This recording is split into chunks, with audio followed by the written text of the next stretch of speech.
ಭದ್ರಾವತಿ ಚಾನೆಲ್ಗೆ ಎಲ್ರಿಗೂ ಆತ್ಮೀಯವಾದ ಸ್ವಾಗತ. ಕೊನೆಗೂ ಮಾರ್ಚ್ ತಿಂಗಳಿಗೆ ಕಾಲಿಟ್ಟಾಯ್ತು. ಫೆಬ್ರವರಿಯಲ್ಲಿ ಬಹಳಷ್ಟು ಬದಲಾವಣೆಗಳು, ಬಹಳಷ್ಟು ವಿಚಾರಗಳ ಬಗ್ಗೆ ನಾವು ತಿಳ್ಕೊತಾ ಹೋದ್ವಿ. ಈ ತಿಂಗಳು ಶುರುವಾಗ್ತಾ ಇದೆ, ಹಾಗೇನೆ ಇದು ನಿಮಗೆ ಒಂದು ರಿಮೈಂಡರ್ ವಿಡಿಯೋ ಕೂಡ ಆಗಿರುತ್ತೆ. ಬಿಕಾಸ್ ಬಹಳಷ್ಟು ವಿಚಾರಗಳು ಈ ತಿಂಗಳು ತನಕ ನಿಮ್ಗೆ ಲಾಸ್ಟ್ ಇರುತ್ತೆ. ಅಂಡ್ ಗೃಹಲಕ್ಷ್ಮಿ ಹಣದ ಬಗ್ಗೆ ಅಂತೂ ಅಫ್ಕೋರ್ಸ್ ನಾನು ಮಾತಾಡ್ತೀನಿ. ತುಂಬಾ ಜನಕ್ಕೆ ಒಂದ್ 5-6 ಕಂತಿನ ಹಣ ಬಂದಿಲ್ಲ ಅಂತ ಹೇಳ್ಬಿಟ್ಟು ನನಗೆ ಕಮೆಂಟ್ ಗಳಲ್ಲಿ ತಿಳಿಸ್ತಾ ಇರ್ತೀರಾ.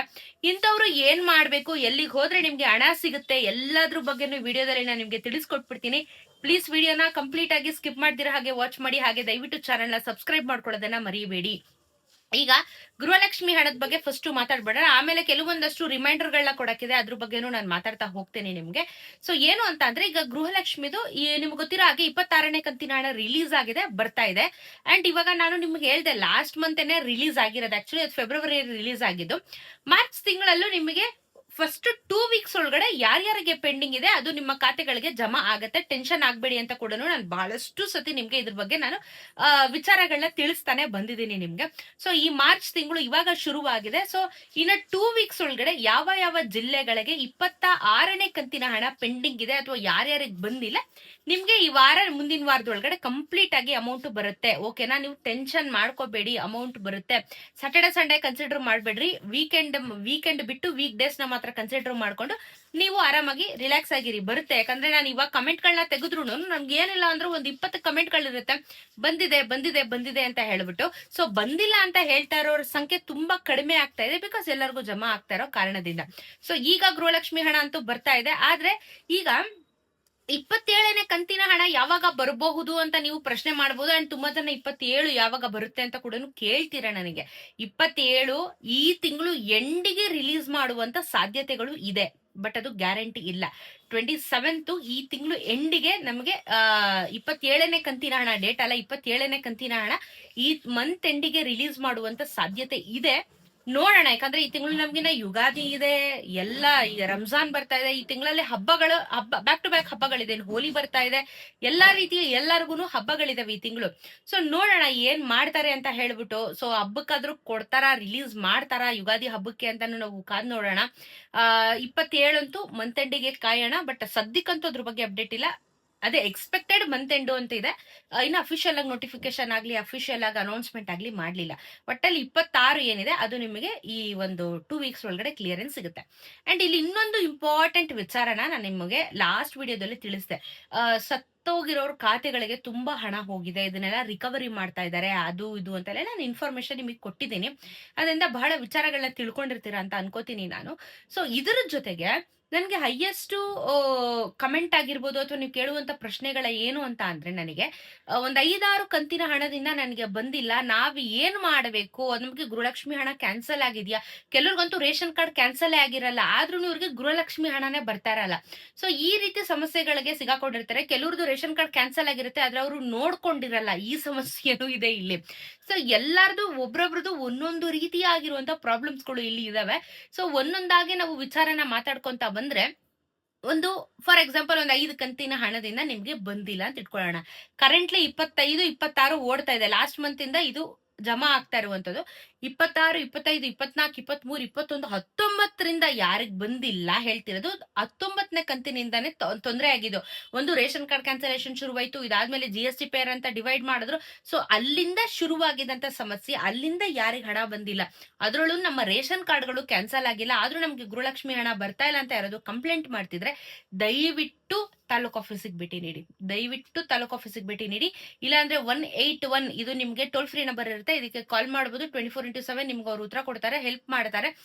ಫೋನ್ ಎತ್ತಲ್ಲ, ಮಾಡಲ್ಲ, ಅವ್ರು ರೆಸ್ಪಾನ್ಸ್ ಮಾಡಲ್ಲ ಅಂತ ನಿಮ್ಗೆ ಏನಾದ್ರು ಅನ್ಸಿದ್ರೆ, ಕೆಲವೊಂದ್ ಸರಿ ಏನಾಗುತ್ತೆ, ಎಲ್ಲ ಡೀಟೇಲ್ಸ್ ಇಸ್ಕೋತಾರೆ, ಆಮೇಲೆ ನಮಗ್ ವಾಪಸ್ ಅವ್ರು ರಿಟ್ರೀವ್ ಮಾಡಲ್ಲ. ಈ ತರ ಚಾನ್ಸಸ್ ಇರುತ್ತೆ. ಸೀದಾ ಹೋಗಿ ತಾಲೂಕ್ ಆಫೀಸ್ಗೆ, ತಲೆನೇ ಕೆಡ್ಸ್ಕೊಬೇಡ್ರಿ. ಎಲ್ಲ ಡಾಕ್ಯುಮೆಂಟ್ಸ್ ಎತ್ಕೊಂಡೋಗಿ ತಾಲೂಕ್ ಆಫೀಸ್ಗೆ. ವೀಕ್ ಡೇಸ್ ಅಲ್ಲಿ ಹೋಗಿ, ವೀಕೆಂಡ್ ಅಲ್ಲಿ ಹೋಗ್ಬೇಡಿ. ಸೋಮವಾರದಿಂದ ಶುಕ್ರವಾರ ತನಕ, ಯಾವತ್ತಾದ್ರೂ ಶನಿವಾರ ಅಂದ್ರೆ ಸೆಕೆಂಡ್ ಸ್ಯಾಟರ್ಡೆ, ಫೋರ್ತ್ ಸ್ಯಾಟರ್ಡೆ ರಜಾ ಇರುತ್ತೆ, ನೋಡ್ಕೊಂಡು ನೀವು ಪ್ಲಾನ್ ಮಾಡ್ಕೊಂಡು ಹೋಗಿ. ಎಲ್ಲಾ ರೀತಿಯ ಡಾಕ್ಯುಮೆಂಟ್ಸ್ ತಗೊಂಡೋಗಿ, ನಿಮ್ಮ ಆಧಾರ್ ಕಾರ್ಡು, ನಿಮ್ಮ ರೇಷನ್ ಕಾರ್ಡು, ಪಾನ್ ಕಾರ್ಡು, ಆದಾಯ ಪ್ರಮಾಣ ಪತ್ರ, ಜಾತಿ ಪ್ರಮಾಣ ಪತ್ರ ಏನಿದ್ರು ಎಲ್ಲ ತಗೊಂಡೋಗಿ. ಗೃಹಲಕ್ಷ್ಮಿದ ಅಪ್ಲಿಕೇಶನ್ ID ಇರ್ಬೇಕು, ಅದೇ ಇಂಪಾರ್ಟೆಂಟ್. ID ನಂಬರ್ ಇಲ್ಲ ಅಂತಂದ್ರೆ ಯಾವ್ದು ವರ್ಕ್ ಆಗಲ್ಲ. ಇದನ್ನೆಲ್ಲ ತಗೊಂಡೋಗ್ಬಿಟ್ಟು ತಾಲೂಕ್ ಆಫೀಸಲ್ಲಿ ಇದನ್ನ ಕೊಟ್ಟಿ ಏನಾಗಿದೆ ನಮ್ಮ ಗೃಹಲಕ್ಷ್ಮಿ ಯೋಜನೆ ಅಮೌಂಟ್ ಯಾಕೆ ಬರ್ತಾ ಇಲ್ಲ ಅಂತ ಹೇಳಿದ್ರೆ ತಹಸೀಲ್ದಾರು ಅಲ್ಲಿ ಚೆಕ್ ಮಾಡ್ಬಿಟ್ಟು ನಿಮಗೆ ಒಂದು ಸೊಲ್ಯೂಷನ್ ನ ಕೊಡ್ತಾರೆ. ಓಕೆನಾ? ಸೊ ಇದು ಹೆಂಗೆ ಅಂತಂದ್ರೆ ಮಕ್ಕಳ ಮತ್ತು ಮಹಿಳಾ ಇಲಾಖೆ ಮುಂದೆ ಹೋಗಿ ನಿಂತ್ಕೊಳಕ್ ಆಗಲ್ಲ, ಅಥವಾ ನಮ್ಗೆ ಅಲ್ಲಿ ಯಾರು ಸಹಾಯ ಮಾಡೋದಿಲ್ಲ. ಇದಕ್ಕೆ ಒಂದೇ ಒಂದು ಮಾರ್ಗ ಇರೋದು ತಾಲೂಕ್ ಆಫೀಸು. ಯಾಕಂದ್ರೆ ಗೌರ್ಮೆಂಟ್ ಅಫಿಷಿಯಲ್ ಆಗಿ ಅನೌನ್ಸ್ ಮಾಡಿದೆ, ಯಾರಿಗೇನೇ ತೊಂದರೆ ಇತ್ತು ತಾಲೂಕ್ ಆಫೀಸಿಗೆ ವಿಸಿಟ್ ಮಾಡಿ ಅಂತ ಹೇಳ್ಬಿಟ್ಟಿದ್ದಾರೆ. ನಿಮ್ಮ ತಹಸೀಲ್ದಾರೇನೆ ಇದಕ್ಕೆ ಹೆಲ್ಪ್ ಮಾಡ್ಬೇಕು, ನಾನು ಹೆಲ್ಪ್ ಮಾಡಕ್ಕಾಗಲ್ಲ. ಹೇಳ್ಬೋದು ನಿಮ್ಗೆ ಇಲ್ಲಿಗೆ ಹೋಗಿ ಹಿಂಗ್ ಮಾಡಿ ಅಂತ ಹೇಳಿ, ಬಟ್ ಫಿಸಿಕಲಿ ನೀವೇ ಹೋಗ್ಬೇಕಾಗತ್ತೆ. ನೀವು ಹೋಗಿಲ್ಲ, ಇಗ್ನೋರ್ ಮಾಡ್ತೀನಿ ನೋಡೋಣ ಬಿಡಿ ಅಂತಂದ್ರೆ ಗೊತ್ತಿಲ್ಲ. ಸೊ ಇನ್ಫಾರ್ಮೇಶನ್ ಅಂತೂ ನಾವು ಕೊಡ್ತಿರ್ತೀವಿ, ಅದನ್ನ ನೀವು ಯೂಸ್ ಮಾಡ್ಕೊಳ್ಳೋದು ಬಿಡೋದು ನಿಮ್ ಇಷ್ಟ, ಎಂಡ್ ಆಫ್ ದ ಡೇ. ಸರಿನಾ? ಸೊ ಹೋಗಿ ವಿಚಾರ ಮಾಡಿ, ಹಣ ಬಂದಿಲ್ಲ ಅಂತಂದ್ರೆ ಹಣ ಬರಬಹುದು ಅಥವಾ ಏನಾಗಿದೆ ಅಂತ ಹೇಳಿ ನಿಮ್ಗೆ ವಿಷಯನ ತಿಳಿಸ್ಕೊಟ್ಬಿಡ್ತಾರೆ. ಸೊ ನಿಮ್ಗೆ ಅನುಕೂಲ ಆಗುತ್ತೆ. ಇದು ಗೃಹಲಕ್ಷ್ಮಿಯ ಪಾರ್ಟ್. ಈಗ ರೇಷನ್ ಕಾರ್ಡಿನ ಪಾರ್ಟ್ ಬಗ್ಗೆ ಒಂದು ಸ್ಮಾಲ್ ರಿಮೈಂಡರ್ ನ ಕೊಡ್ತೀನಿ.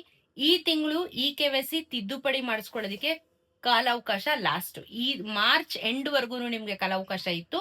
ಈ ಮಾರ್ಚ್ ಎಂಡ್ ಒಳಗಡೆ ನೀವು ಏನಾದ್ರೂ ತಿದ್ದುಪಡಿ KYC ಮಾಡಿಸ್ಕೋತೀನಿ ಅಂತ ಇದ್ರೆ ರೇಷನ್ ಕಾರ್ಡ್ ಅಲ್ಲಿ ಮಾಡಿಸ್ಕೋಬಹುದು, ಕಾಲಾವಕಾಶ ಇದೆ.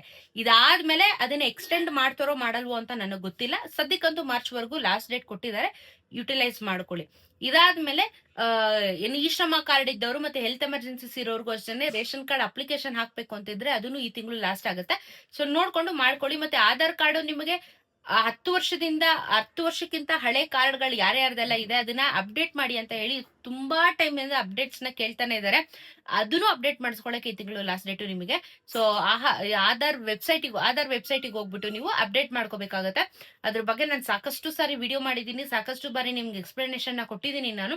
ದಯವಿಟ್ಟು ಅಪ್ಡೇಟ್ ಮಾಡ್ಕೊಳ್ಳಿ, ಇಲ್ಲ ಅಂತಂದ್ರೆ ನಿಮ್ಮ ಆಧಾರ್ ಕಾರ್ಡ್ ಕ್ಯಾನ್ಸಲ್ ಆಗುತ್ತೆ. ಅದು ಬೇಸಿಕ್ ID ಪ್ರೂಫ್ ನಮ್ಗಳಿಗೆ. Aadhaar card basic ID proof. ಅದನ್ನ ಕಳ್ಕೊಂಡ್ರೆ ಮತ್ತೆ ಬೇರೆ ಯಾವ ಒಂದು ಡಾಕ್ಯುಮೆಂಟ್ ಕೊಟ್ರು ವ್ಯಾಲಿಡ್ ಇರಲ್ಲ. ಬಿಕಾಸ್ ಆನ್ ದ ಗೋ ಎಲ್ಲರೂ ಕೇಳೋದು ಆಧಾರ್ ಕಾರ್ಡ್ನ. ಹಾಗಾಗಿ ಅದನ್ನ ಅಪ್ಡೇಟ್ ಮಾಡ್ಕೊಳ್ಳಿ. ತುಂಬಾ ವಿಚಾರಗಳಿಗೆ ಈ ತಿಂಗಳು ಕೊನೆಯ ದಿನ ಆಗಿರುತ್ತೆ. ಸೊ ಕೊನೆ ತಿಂಗಳಾಗಿರುತ್ತೆ ಆಕ್ಚುಲಿ, ಮಾರ್ಚ್ ತಿಂಗಳು ನಮಗೆ. ಸೊ ನೋಡ್ಕೊಂಡು ಎಲ್ಲಾ ಏನೇನ್ ಅಪ್ಡೇಟ್ಗಳು ಬೇಕು, ಏನೇನ್ ಮಾಡಿಸ್ಕೋಬೇಕು ಅಂತ ಇದ್ದೀರಾ ಎಲ್ಲಾನು ಮಾಡಿಸ್ಕೊಂಬಿಡಿ. ಆಮೇಲೆ ಟೈಮ್ ಮುಗಿದ್ಮೇಲೆ ನಾವು ಮಾಡಿಸ್ಕೊಂಡಿಲ್ಲ ಅಂತ ಹೇಳ್ಬೇಡಿ. ಬಿಕಾಸ್ ಆ ರೇಷನ್ ಕಾರ್ಡ್ದು KYC ತಿದ್ದುಪಡಿ ಮಾಡಿಸ್ಕೊಳ್ಳೋಕೆ ಕಂಟಿನ್ಯೂಸ್ ಆಗಿ 3 months ಇಂದ ಕಾಲಾವಕಾಶ ಕೊಟ್ಟಿದ್ದಾರೆ. ಕಂಟಿನ್ಯೂಸ್ ಆಗಿ 3 months ಇಂದ ಮಾಡ್ತಾ ಇದ್ದಾರೆ. ಸೊ ನೀವ್ ಇನ್ನೂ ಮಾಡಿಸ್ಕೊಂಡಿಲ್ಲ ಅಂತಂದ್ರೆ ಈ ತಿಂಗಳು ಟೈಮ್ ಇದೆ, ಈ ತಿಂಗಳು ಲಾಸ್ಟ್ ಹೋಗಿ ಮಾಡಿಸ್ಕೊಂಡು ಬನ್ನಿ. ಸರಿನಾ?